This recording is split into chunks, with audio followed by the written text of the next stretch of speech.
It's Radio Free 501c, the podcast of Rogue Tulips Consulting. I'm your host, Cecilia Sapp, and we're so excited to be back for Season 6 and continue bringing you outstanding ideas and thought leaders and different ways of thinking. So don't forget to subscribe because you're not going to want to miss any of it. This week I'm joined by first-time guest Laura Caputo, and she's been on sabbatical.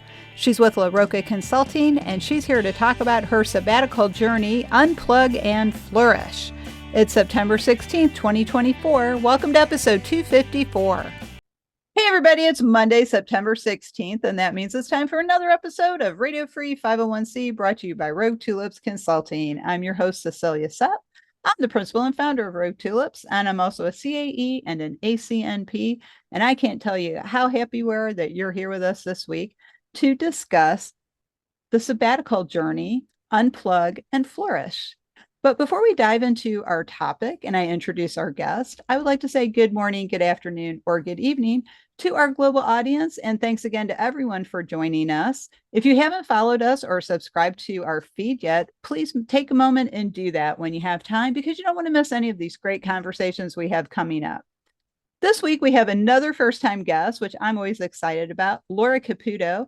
And again, she's going to talk with us about her experience on a sabbatical, and we're going to talk about how the sabbatical journey helps you unplug and flourish. But before we do that, Laura, welcome to the podcast. Glad you're here. Would you like to say hello to the audience and tell us a little about yourself? Hi, I'm Laura Caputo with Laura Consulting. I serve nonprofits, associations, and small businesses related to operations and efficiency.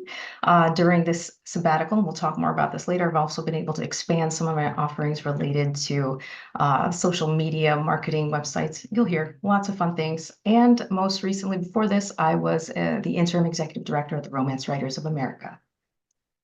That is a great background. And I know we're going to dig into what you've been up to since you've been on your sabbatical. So what motivated you to take an actual sabbatical? I think there's too many people in the world that put up with things they shouldn't, or they get to the end of the line and they don't make a change.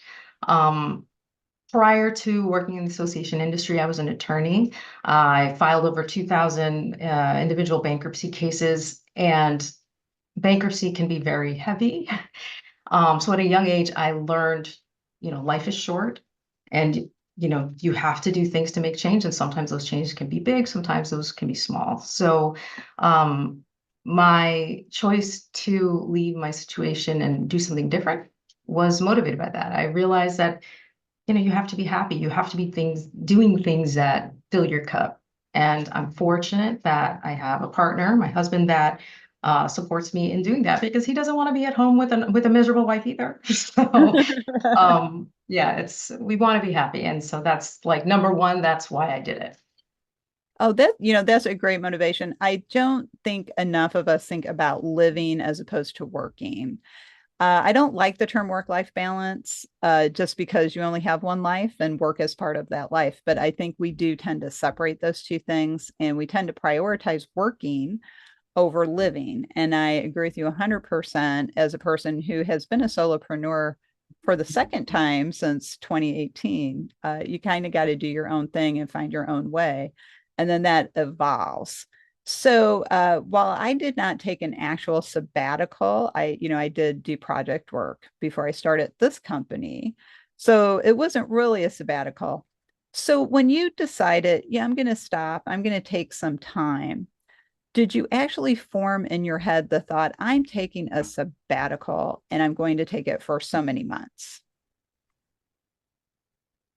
Well, the timing kind of worked out. So, I mean, so much in life is timing, Right. where I was executive director through an AMC, so I'd informed the AMC that I was leaving 2 months before I actually left. So it was preparing everything to go. So I actively made the choice that I will be free at this point. It also happened to be coinciding with my son's summer vacation. Doesn't hurt. I mean, you can take a sabbatical. No matter the length of time that's right for you. But that's not a staycation. That's not you doing laundry and doing things that you just put off to a rainy day. It's actually reflecting and taking care of yourself, thinking about the things that you're good at. So that there's a real big distinction on what this could be for someone. Or it's the time to write that book somebody always wanted to write, things like Right. that. Yeah, some of us are still struggling that. Shout out to Carl Weaver. I'm working on it, my dear publisher. So when you decided to take your sabbatical, and again, I love that you point out it's not a staycation. There's a very different approach to how we're doing things. Did you have a plan? Did you sit down and say, okay, I've decided I'm taking the sabbatical. Here's what I'm going to work on accomplishing over so many months. Did you start that way? Yes.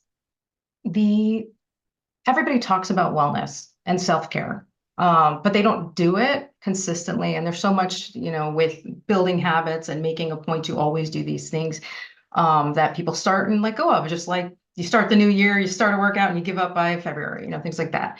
Um, so with my plan, when I started, I was like, I'm going to do a manifestation journal. I'm going to start my day with a devotional. I'm not terribly religious. I'm not really a religious person, but I know that there's certain things we can do to meditate, to center ourselves, to reflect and be grateful. And I think all that stuff is really important.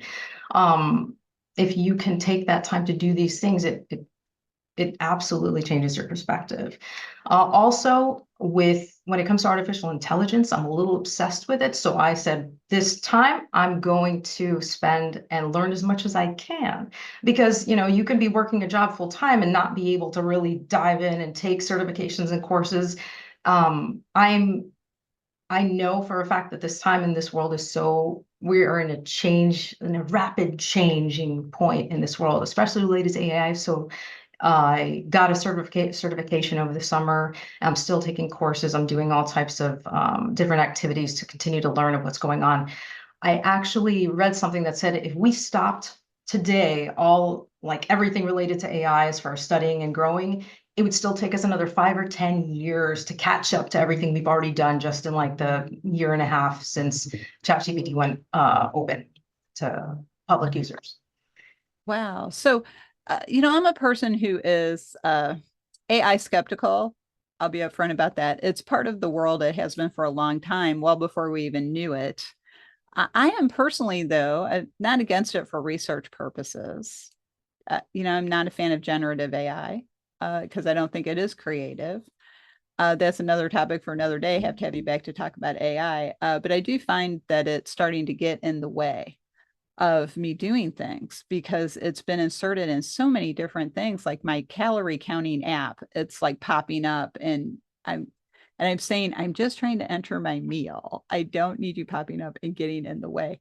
But that is a great thing, though, that you pointed out about getting that additional certification in AI, because you and I have talked before and you've told me, oh, I just am crazy about AI. I love learning about it. I love using it, teaching other people about it. So that is a great example of how a sabbatical can help us grow as people. So, what was the most interesting thing you learned about AI that you didn't know before? There's so many tools and so many things you can choose from. The AI assistant of my choice right now is Perplexity, and I only mention that one because as a lawyer, you always want to look at sources, or at least the good lawyers do. So at least in Perplexity, when it gives you that generative response, it has the immediate links to whatever the content, the source of the content. So I appreciate that because then it's easier for me to like dive deeper and better understand where it came up with this information.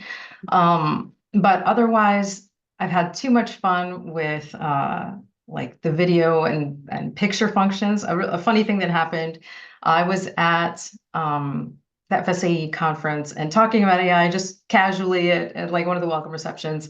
And I wanted to show somebody that even just in like the Facebook Messenger app, you can use Meta and generate images. So there's a new ferry that goes from Fort Myers, so South Florida, to Key West. And so you can take this ferry down there. So I said something like, create a picture of a woman riding a ferry to Key West with her dog, or something very ridiculous. Mhm. And I was dictating. So when it came back with a woman with fairy wings like riding like riding an actual ferry with her dog in tow. It's the cutest, most hilarious picture, but we were like laughing really hard of the things that it can come up with. And it's pretty. So yeah. Oh, fairy. It got the wrong fairy. Yes. I love that. I love that. So perplexity sounds interesting. I'm not a fan of Chat GPT, the free version. I know if you get the paid version, it's better. But I like Google Gemini. I was using that when it was still Google Bard. I really like that. I find it very professional. And I've been trying Microsoft Copilot.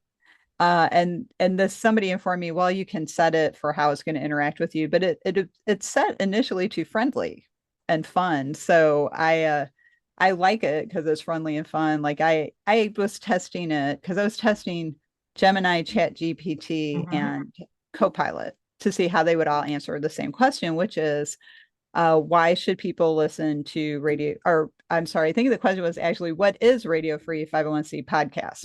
And Gemini gave a very serious professional answer. Copilot gave a really fun one, like, oh, that sounds like there might be superheroes involved with capes and things. And then it gave a better answer after that. So it kind of started with a little bit of a joke and fun. But then ChatGPT kept insisting it was a 501c3 nonprofit organization that was promoting alternative media. And no matter how many variations I did on the question, trying to train it, it just kept coming back with the same thing. So I think it's really good to know what the different tools are and experiment them. And having a sabbatical period is a great time to experiment with all those sorts of things and do some learning. You mentioned you did some other learning besides your AI certification. Did you want to share what other things you studied during your sabbatical? Sure. I have a friend, his name's Eric Rosenberg, and he is a former president of MPI, one of actually the first European president. And so he had a code master class that he hosted to a small group that I participated in that I just finished up actually last month. It's all about building your own business and maximizing.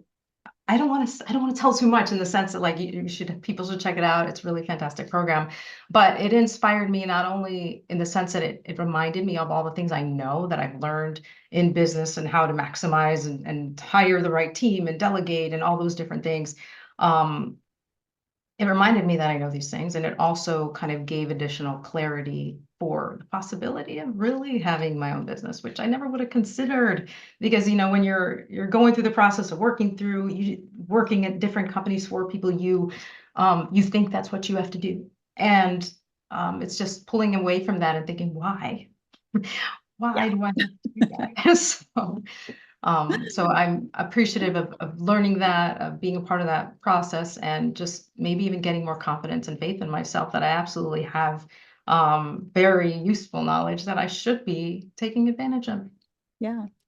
Well, and that's exactly it, Lori. We all have IP that we can monetize. And that's where consulting comes in, is helping people know things that maybe they weren't aware of or reminding them of something they did already know. I love that you said that about the course you took. It reminded you of what you already knew. And so that's a great thing about ongoing education, no matter how old we are, whether you're working toward a certification or not. I think that's a really great thing. And again, a great thing you can do on a planned sabbatical. I think a lot of times people think of the academic world model of you take a sabbatical for an entire year and maybe you write a book or do a research project. But I have found that a sabbatical can be whatever short period of time you can set aside. So whether it's a day once a month or a day once a week, or I wrote an article a few years ago called the 1 week sabbatical, where I blocked off the last week of May a few years ago, and I had a plan for every day of that week of what I was going to focus on. So whether it was doing some research on something or doing more marketing or rethinking how I'm presenting the company, I did that for a whole week and I wrote about it about halfway through the week and reported on my progress so far. So, how long did you take your sabbatical, or is it still ongoing? The sabbatical is still ongoing in the sense that I've not formally pursued employment with a company. So I'm working on various projects and continuing to kind of bring things back. I told, I have a funny story where back a long time ago, at the end of the late 90s, when I was in high school, I got a book about writing HTML and making websites. And I made a website, um, and it was fan fiction about NSYNC. That's how old I am. So, I sold pictures on this website and wrote stories with a friend. And then a magazine wrote about my website. And then when I was in college, this was before Etsy and probably eBay time, things like that. But through my website, my friend and I were selling things that we made. So during the sabbatical, it's also reminded me of all the things I know. And even as an association professional, we all joke and say we have to know how to do all the things, which we do. We work with marketing, we do everything on shoestring budgets.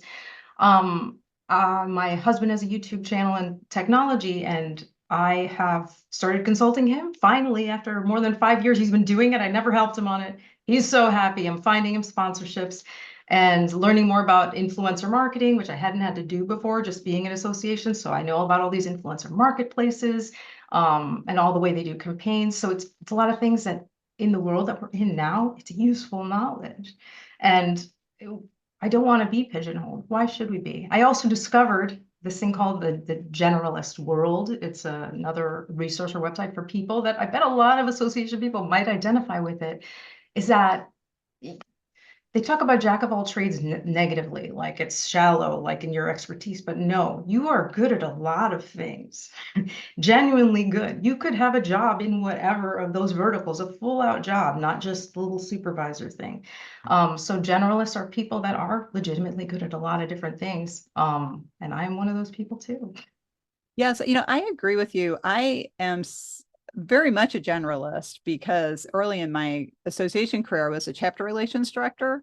So, like you, I had to learn how to do a lot of different things and have that knowledge that my title was chapter relations director or whatever the variation was. I wish we could find a better word than generalist because you're right. It does make it sound like you're a jack of all trades and master of none, but it's actually not true because you can't be a generalist if you don't have deeper knowledge and skills about the different things you're being a generalist about. I'm such a generalist. I drove a resume writer to distraction a few years ago. She says, "You do so many things, I can't capture it. It's hard." So I think we should applaud the generalist, especially in the association world, because I've often joked that we do things with construction paper and gum because sometimes we just don't have a lot of resources.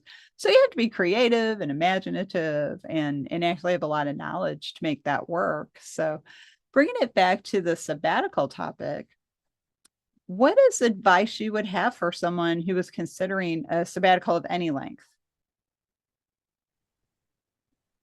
Talk to your inner circle. So, number one, people should know you're doing it. This is not like a secret hiding in the corner situation. I'm on a sabbatical. No, everybody should know you're on a sabbatical. One, so they can support you because I'll send messages to my friends and just like, oh, so I have my presentation next week. I'm going to be speaking in Orlando on networking and authenticity. And I made this presentation and I sent it to my friend and she's like, this is amazing. I should have done she's like, I need to take notes from you. And I'm like, well, I have a little extra time because I'm on a sabbatical, right? And so she says, she's like, no, you are choosing the right thing for you, like taking that time to choose the right thing for you. And if you can do it, you talk to your people, they support you, you look at your finances. If you can do it, whether it's a week, whether it's a day, whatever works for you, that's time that is invaluable. People don't take it. There's always something. There's always an excuse. Um, even thinking about people not taking doctor's appointments when they should. There's always an excuse, people putting things off. Um, we only have one life. You are in your own skin. You're not, we have to take care of ourselves. And taking that time, whether the day, the week, the months, however, to find what's right so you can be happy, I think is so significant. Yeah, I agree. That's well said. I agree. We don't make the time. I am guilty of it too. I'm not going to say because I wrote the 1 week sabbatical that I'm, perfect at it. I do try to set aside time though, to do the other things, to be thoughtful. I think that's the greatest gift you can give yourself, no matter where you are in your career or your life, is just some time to think. Thinking is hard work. And in order to do it well, we need to devote time to it and exercise the brain and those skills that we need, like critical thinking skills or analytical thinking skills, and just future casting, as some people call it. I know ASA likes to call it foresight. We need to look ahead a little bit and imagine what we might see or where we might be in a few years or in a few months. And I find sitting down and planning with a paper journal. I have one of those journals. It's called a Legend Planner, and it's undated, so you can start at any time of the year you want. You fill it all in however you want, and it lets you kind of, at the end of every week, it asks you, well, what did you do this week to make the world better? Or, well, actually, that's not an actual question, I made that up. It asks you, like, what did you like about, what excited you about the week? What was a big win? What would you do better? And what did you learn this week? Did you learn something new? And it also lets you make task lists and things like that, which makes you think about, what am I going to accomplish this week? So it teaches you to think in small bites. And I think we can think that way about sabbatical. So another thing that I like to do, because being a solopreneur, I don't always have time to take a whole week off for a sabbatical, as much as I enjoyed it the 2 times I actually got to do it.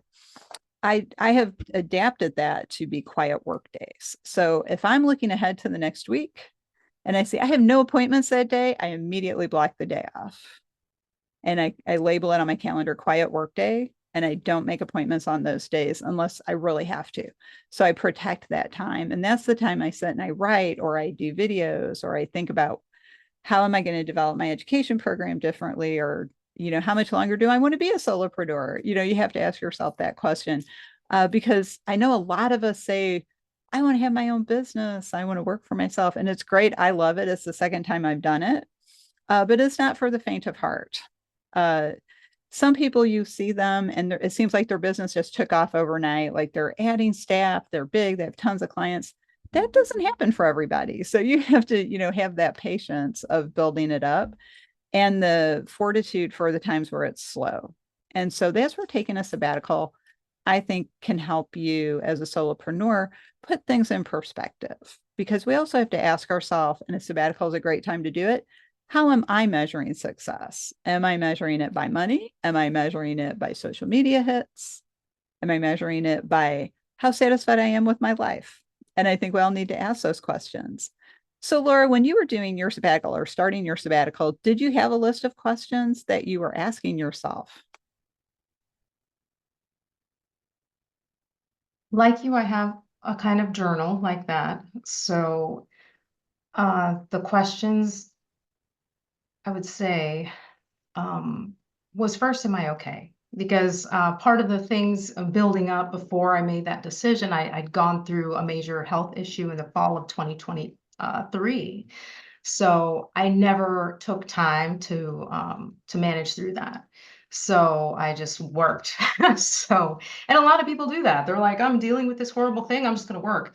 So at the beginning, I was like, let me finally take the time to take care of myself. And so that start with, am I okay?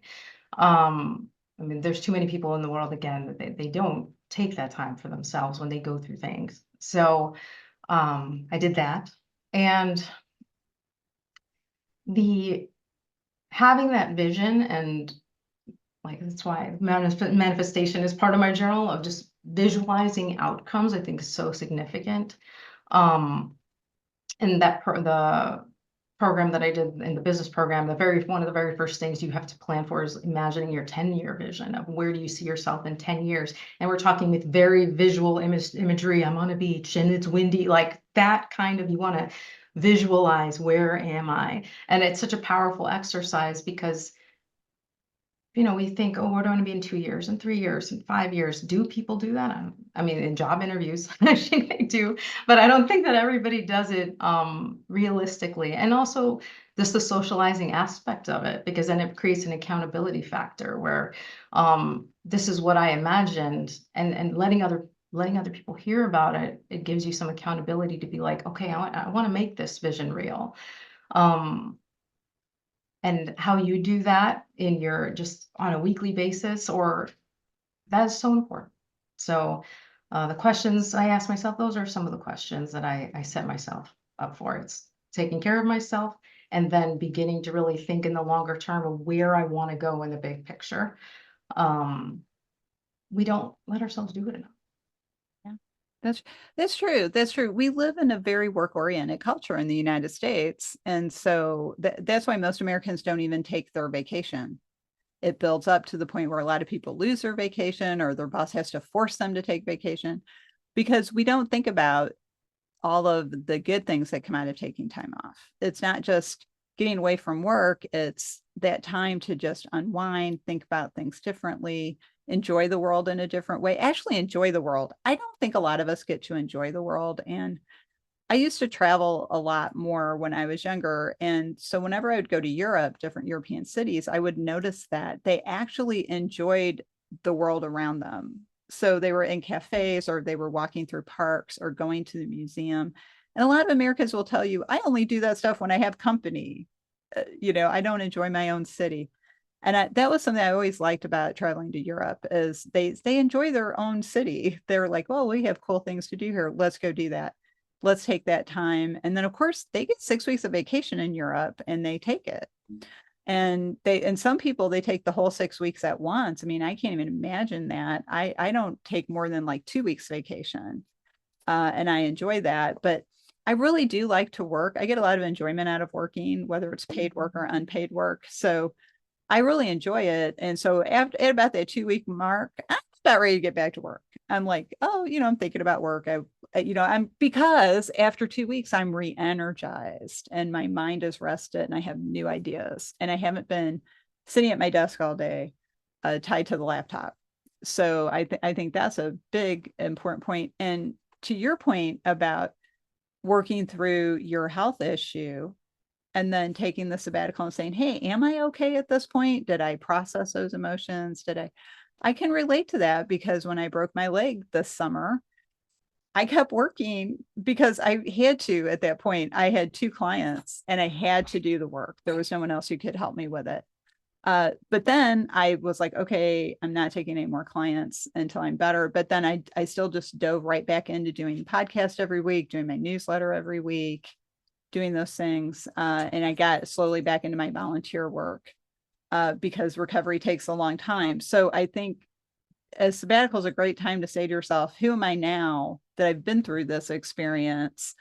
And it may not even be an injury or an illness. It could be something like losing your job or losing a loved one or a major move, like you've moved from one house to another, or maybe you've downsized from a house to a condo or something like that.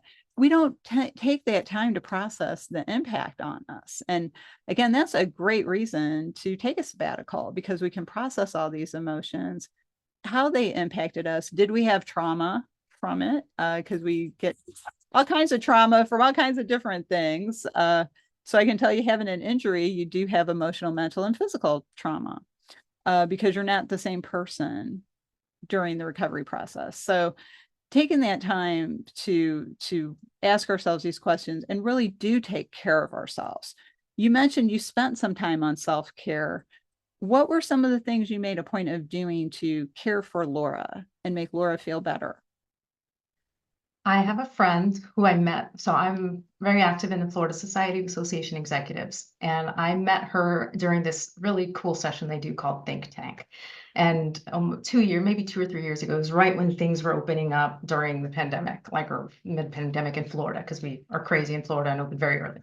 So anyway, my friend and I have a commitment that at least once a quarter, we have a spa day. So the Like, spa day, it's just us getting together and hopefully going somewhere nice, getting massages, hanging out, and sometimes we, stay at a hotel, see the beach, whatever. Again, if you can do it. People joke about spa days and tease women sometimes incorrectly about spa days. Men need to take more spa days, and they would probably appreciate it too.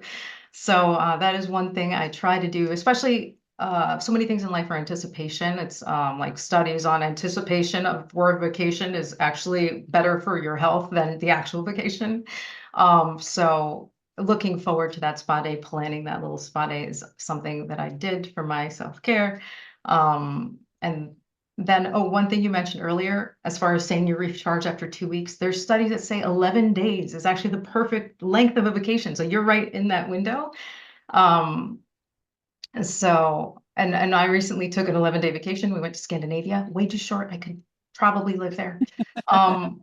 But uh, yeah, it's taking vacations if you can do that, and doing spa days. There's so many opportunities in your neighborhood. Like there's probably little places that can do that. Find it on Groupon. I'm a sucker for a great deal.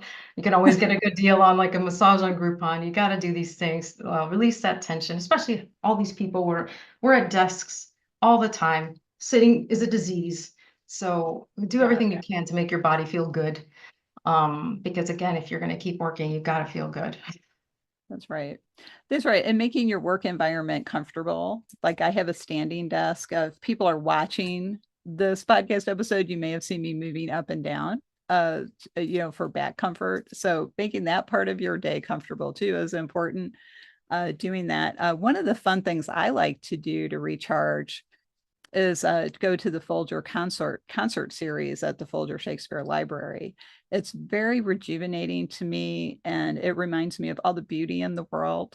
If you're not familiar with the Folger consort, they play music from medieval times or Middle Age times, and it's on the actual instruments that they would have used in the Middle Ages. So it's very interesting to learn about different instruments and different variations of guitars and flutes and piano fortes, as they used to call them. That's a fun thing to do locally in the greater DC area. So I'm with you on that. I actually, whenever we can, we try to get season tickets for that because my husband loves it too. It's good if your partner loves it too and you can do it together. So, Absolutely. and you mentioned earlier, Laura, you've been consulting your husband.